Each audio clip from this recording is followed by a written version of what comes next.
Et salut, cette fois on va parler des alimentations. Alors déjà, à quoi sert une alim? Pour faire simple en France, la tension à la prise est de 230 volts, le courant est alternatif. Mais votre ordinateur lui a besoin de tout l'inverse, c'est-à-dire d'un courant stable, dit courant continu. Le rôle de l'alimentation est donc de prendre ce courant alternatif de 230 volts et de le transformer en un courant continu de 12, 5 et 3,3 volts.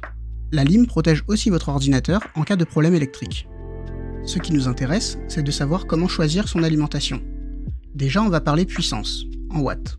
Contrairement aux idées reçues, on ne peut pas griller un ordinateur avec une alimentation trop puissante.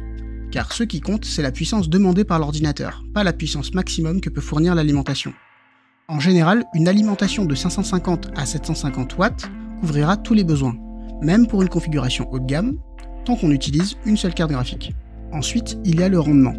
Ce qu'il faut comprendre, c'est qu'une partie de la puissance que fournit votre alimentation est perdue, et c'est pour ça qu'il y a la norme 80+.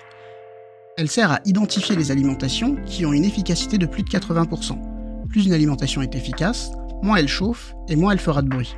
En plus d'aider à réaliser des économies d'énergie. Je vous recommande de choisir une alimentation au moins 80+ bronze, idéalement une 80+ or. Les platinum et titanium étant beaucoup plus chers. Attention, la norme 80+ seule n'est pas signe de la qualité d'une alimentation. Souvent les alimentations haut de gamme ont des garanties de 10 ans ou plus, gage de la confiance que le fabricant met dans son produit.